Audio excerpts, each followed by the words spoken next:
Hi everyone, welcome back to Random House's virtual event series. My name is Taylor and today I will be joined by Kate Bowler, who is the author of Everything Happens for a Reason and an associate professor at Duke Divinity School. I'm going to quickly pin a comment so anyone who tunes in later will know what we're talking about, and then I will get Kate up on here with me. Let's see, here she is.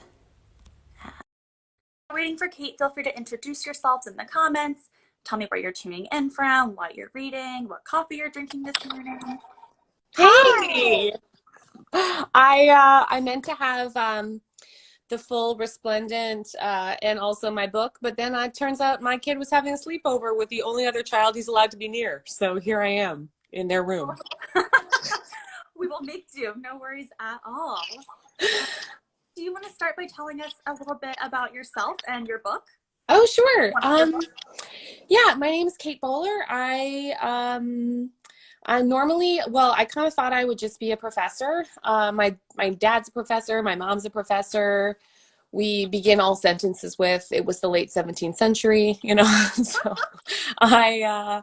and then when I was 35, I was very unexpectedly diagnosed with stage 4 cancer, and so I I was trying to figure out like how to make sense of a life that just like very quickly came apart. And at the time, so historians are like only ever experts in one thing. It's kind of our thing to have only one topic. And my topic was the prosperity gospel, the idea that like God gives you health and wealth and happiness if you just believe. So here I was with a terrible diagnosis trying to figure out like whether I had my own ideas about what I thought my life would be and what I deserved, and like wasn't I supposed to just be happy? And so that's what I wrote about in a book called Everything Happens for a Reason and Other Lies I've Loved, because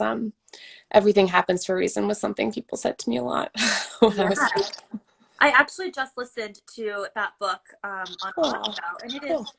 amazing. Your story is so moving and inspiring. And Thanks. I just thank you so much for writing it. Thank you for joining me here today. Thanks. It's actually very weird that like because it's funny when I wrote it and then also when I did that Audible like book, I was so sick when I did it. And it really reminds me of right now where when you in the middle of uncertainty, like one really strong way of managing is like just give me a project. Like give me Yeah, something to do. Give me like earphones in a booth in a place that they took wrecked cars, and like in an abandoned parking lot, and I thought I was going to be murdered there where I taped the Audible version. Give me something to do and I'm good. yeah. So speaking of that, do you have tips for how to stay busy right now? Right. Yeah, because it's a very that feeling is so similar. The feeling of like we would say like liminality, like betweenness, where you can't really know where things are going, so you're kind of stuck in this endless loop. And I do think that having some kind of project or a more single thing to focus on does really help. And it could be something totally dumb, like I've seen people take up knitting with like Olympic focus at this time. Or it could be just like homeschooling is the thing that's going to get all your energy, or just like trying to redefine what your job looks like. But trying to have like one single thing in your brain as opposed to just endless toggle brain is like is one way to like really keep that feeling of rhythm. Yeah. So I have a set of prepared questions that your publicist was so kind to give to me. But for those of you who are tuning in, feel free to ask questions using the little question mark box at the bottom, and we'll get of yours as well. So Kate, we're hoping that you can give us some tips for living with this day-to-day uncertainty and kind of how to manage the anxiety around that feeling. Yeah. Yeah. And like I think the first is just to make sure that like it we can be honest about our anxiety.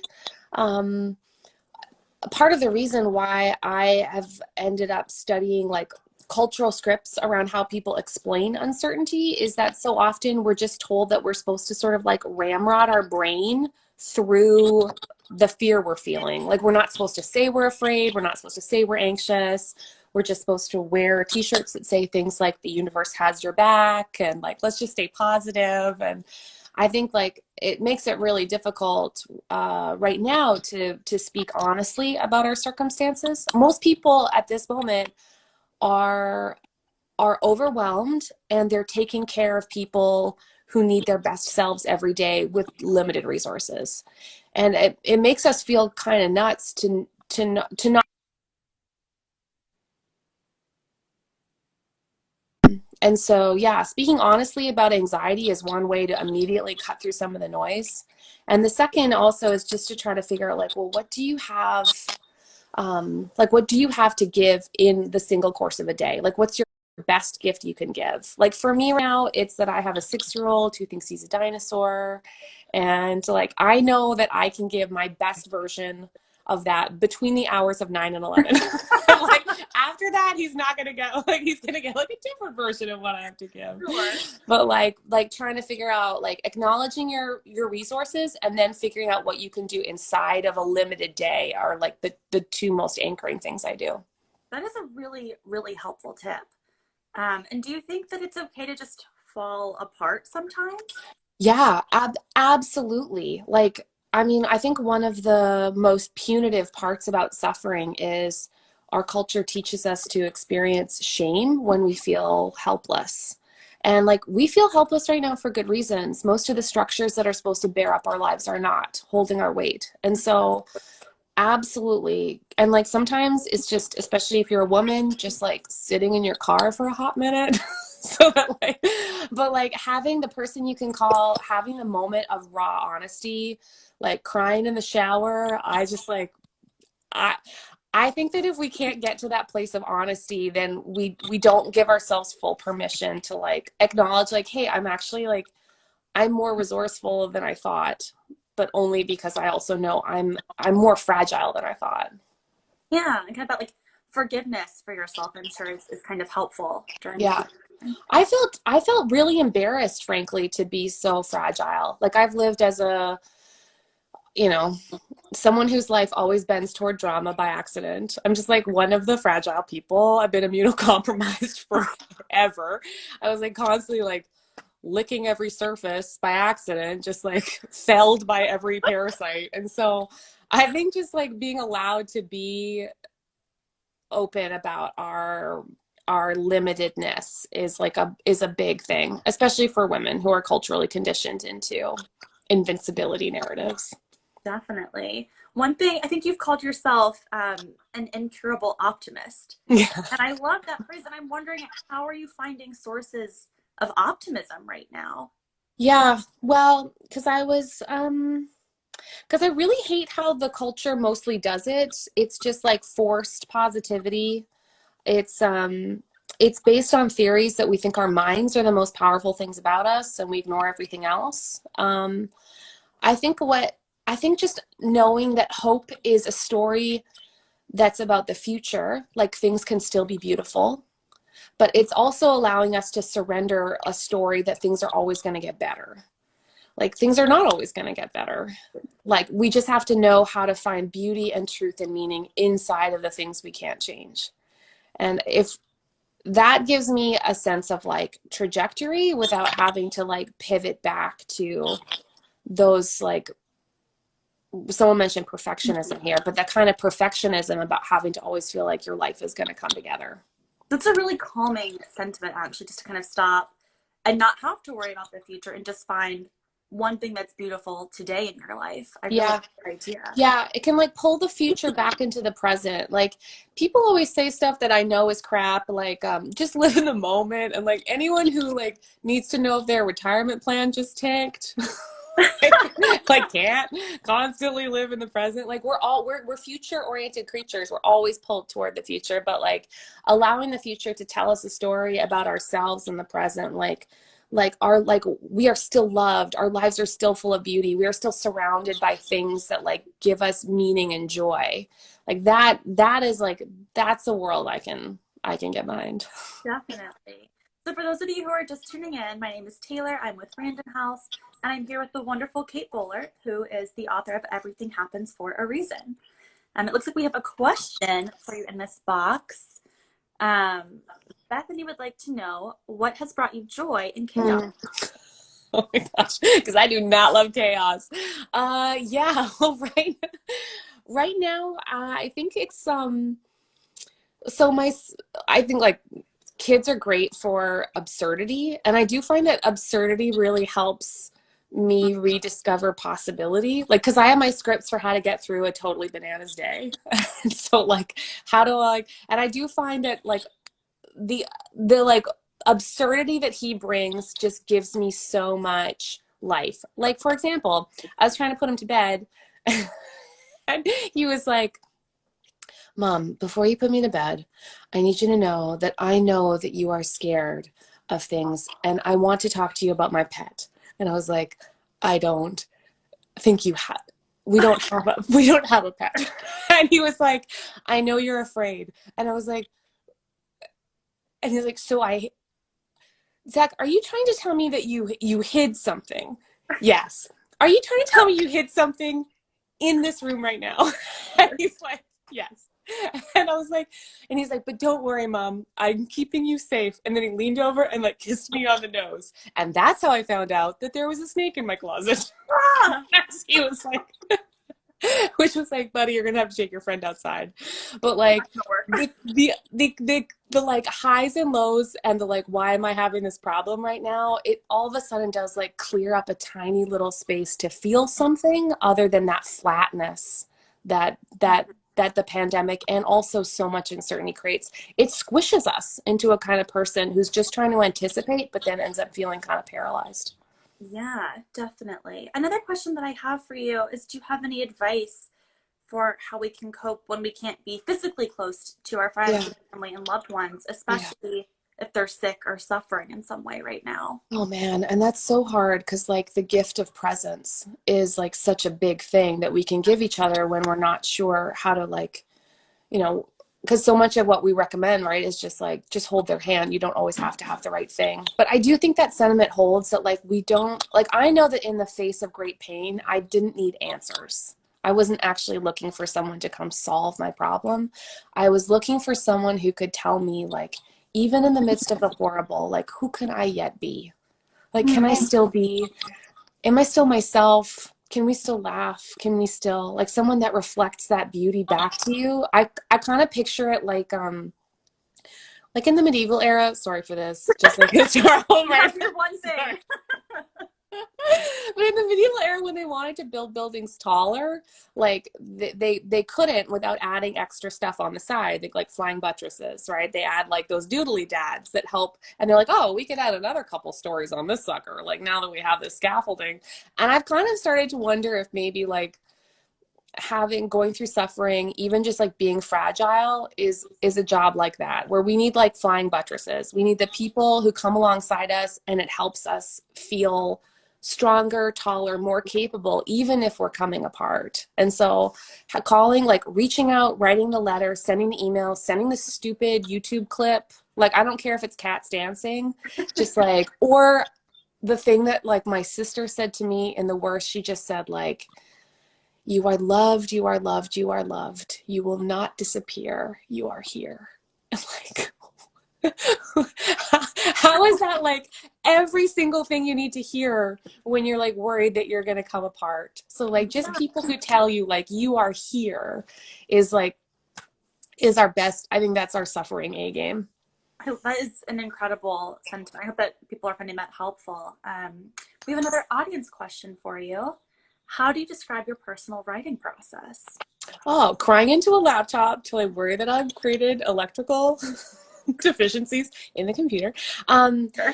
I I I kind of so I pick a chunk of the day that I know that I can have clear thoughts, and then I pick like a single. I kind of just like journal a little bit until I can kind of figure out like a single moment that felt intense, but you don't always know why. Kind of like when you're telling your best friend a story and you're kind of like leading up to it, and then I write around it. I just kind of like write around it until I get to the hardest, truest thing I can say, and then I just like I let it go. I try to like get there though, where you kind of write it in like a vignette and then I'm like, whoa, done. It's sort of like I touched and I was like, I don't know how nuclear reactors work, but like that's what that was. So I try to write until I can get to the hard part and then I'll give it a breath. And then I'll come back to it the next day. And maybe it's not excellent writing, but it was the right thought. But it gives me a minute to sort of, I just think of writing sort of like archaeology, like you're just kind of, you're trying to get down to different layers and look at things. And luckily I have like the greatest editor in the whole world, Hillary Redmond, who's just like this, not that. But you got to get it all down on paper before someone can tell you that. Yeah, I saw a comment in our scroll earlier, and someone asked if you do journaling, if you kind of find that is a therapeutic way to get through the day. I don't tend to, because I don't have that much time because of all the homeschooling and whatnot. Lately, it's just like short phone calls where I'm trying to process stuff. But then if I find a good thought, I'll immediately write it down. The notes function in my phone is, and a lot of voice dictation. Because of health issues, I lost use of both my arms for, well, at least over a year. And so I started using voice dictation more when I was, like impaired. And I actually found that out loud, we can get to different thoughts differently than if I wrote them down. So I've tried to use the like audible kind of process to facilitate my writing. And I think it's working because, you just like words sound differently together. It's easier to like be a little more playful and a little less stuck. So sometimes when I get stuck, I'll just like turn on the sort of transcribe function and be like, I don't know if this is any good. And then just see what happens. Awesome. So for those of you who are just tuning in, we have a couple more minutes left, and this will keep playing on. But this is Random House in conversation with Kate Bowler, who is the author of Everything Happens for a Reason. And I want to kind of return, also, you guys can ask questions in the comment field, and we'll get to a couple more of those. But I kind of want to revisit that sentiment of everything happens for a reason. How do you feel about that? I think it is deeply heretical and pernicious and poisonous for people who suffer. But it helps if I use this voice. Everything happens for a reason is one of our more common cultural cliches that we use largely to explain other people's pain or to explain why we deserve the lovely things that came our way. I'm Canadian, but I will say we, about North Americans, we have a hard time believing that when good things happen, we're lucky. We would rather find a reason for everything because our brains are like heat-seeking causality missiles, just like looking to like draw the connection because we get scared or we need to manage our lives or we have to choose between the red dress and the blue dress. Like we're trying to make choices, and so we become overly causal in our thinking. So I find that when people say everything happens for a reason, they're usually trying to explain something that can't easily be explained.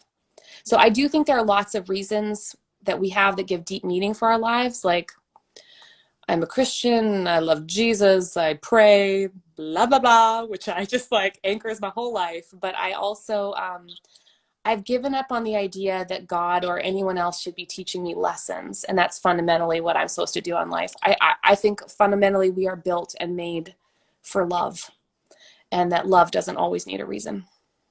I love that. I love that's such a wonderful, comforting sentiment. We have another great question here that's asking if you're teaching this semester, and what are you saying to your students who study history and faith right now? Yeah, well, I'm lucky to teach. I teach at Duke Divinity School, so we've got like a big university, which and also a bunch of adorable do-gooders inside of it. So actually, right now, an hour ago, I was just crying over one of the other articles about chaplains who are like people addressing the suffering of those in hospitals with words and not touch. So I teach people who are right now mostly out on the front lines being unsheltered. So I feel very humbled and very fortunate that it's my job to try to offer historical and cultural framework to help them make sense of how we understand and experience suffering. So I hope that if we have more language for it, we will create better and more compassionate communities who are able to like step in with love faster than we would step in with a reason. Well, On that note, we're just out of time, but I've so enjoyed talking to You you. too. Thanks for doing this. I was thank you for keeping me from just only dinosaur management today. I mean, we could do a whole nother seminar on that. That sounds amazing. But Awesome. thank you, and for those of Thanks you so tuning much. in, you can keep following Random House for more of our virtual events. I Sounds hope that great. you guys enjoy the rest of your Thanks Sunday. so much for coming, guys. Seriously. Bye. Take care.